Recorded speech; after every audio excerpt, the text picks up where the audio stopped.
Apa itu kutuk hukum Taurat? Saya Pendeta Tan Honai dari I Gereja Alkitab Allah Esa Firman Utama Gaifu. Apa itu kutuk hukum Taurat?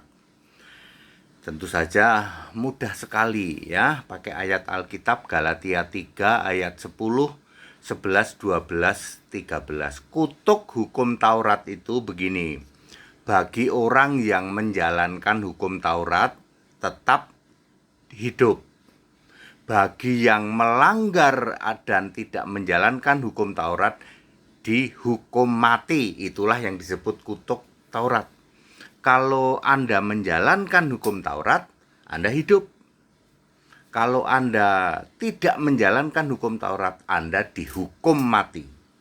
Orang yang dihukum mati karena tidak menjalankan hukum Taurat, orang itu disebut terkutuk. Ya, di dalam Ulangan 21 ayat 23, terkutuklah orang yang tidak melakukan hukum Taurat. Salah satunya cara dihukumnya digantung. Seperti itu. Jadi Galatia 3 ayat 10, 11, 12, 13, ya, kutuk hukum Taurat adalah yang melakukan tetap dibiarkan hidup, yang tidak melakukan dihukum mati. Yang tidak melakukan disebut orang terkutuk. Salah satu contoh dihukum matinya dengan cara digantung, bisa juga dirajam, ya, seperti itu. Yesus menggantikan kutuk. Ya, yang harusnya terima kutuk itu kita. Ya, kutuk hukum Taurat itu, tapi digantikan oleh Yesus. Yesus menggantikan kita, ya, menjadi kutuk hukum Taurat. Tapi apakah Yesus orang terkutuk? Tidak, ya kan? Karena Yesus menggantikan kita dan Yesus tidak terikat dengan yang namanya dosa hukum Taurat, ya, kuasa dosa hukum Taurat, kutuk hukum Taurat. Yesus tidak terikat itu, ya. Yesus hanya menjalankan 4 poin dari 613 Taurat, yaitu cuman sunat, akikah atau pentahiran, pondok daun, dan Paskah. Jadi clear?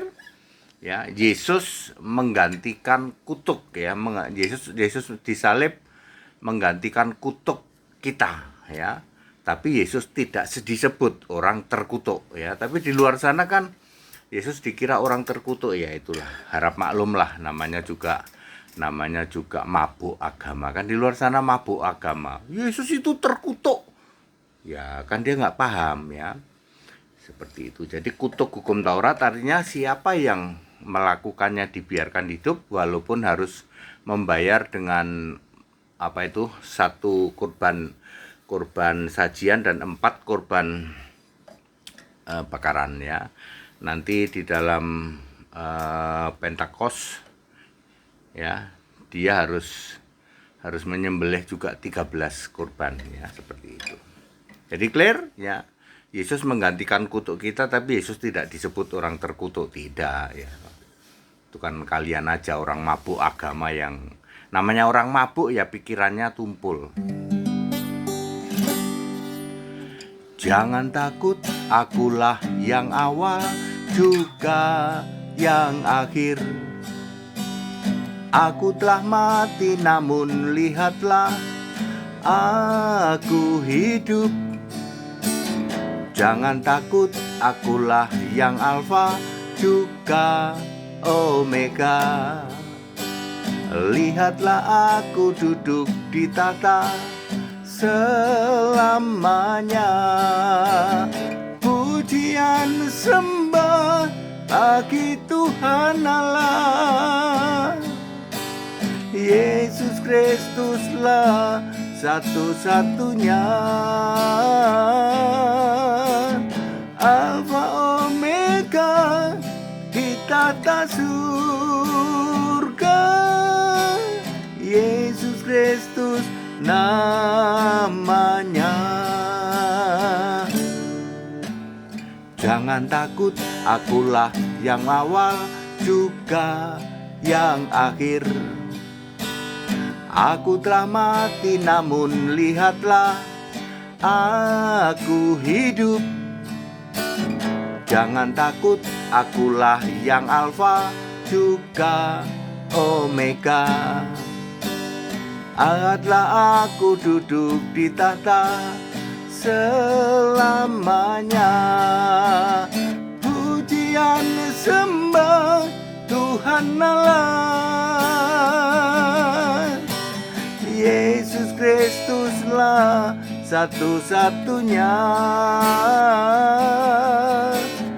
Alfa Omega di tahta surga. Yesus Kristus namanya. Jadi very clear ya. Kutuk hukum Taurat artinya siapa yang melakukan tetap hidup, siapa yang tidak melakukan dihukum mati.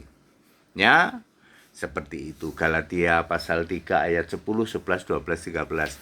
Yesus menggantikan. Harusnya yang mati terkutuk itu kita, tapi digantikan oleh Yesus, menggantikan kutuk itu dengan rela mati di salib. Yesus menggantikan kita yang terkutuk.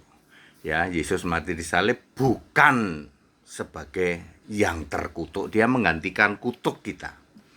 Penjelasan seperti ini sangat simple, sangat clear, tapi bagi orang yang mabuk agama, yang stres agama, nggak ngerti ya, seperti itu. That's it, back to the scripture, kembali ke Alkitab, simple, mudah sekali menjelaskan Alkitab ya. Haleluya, amin.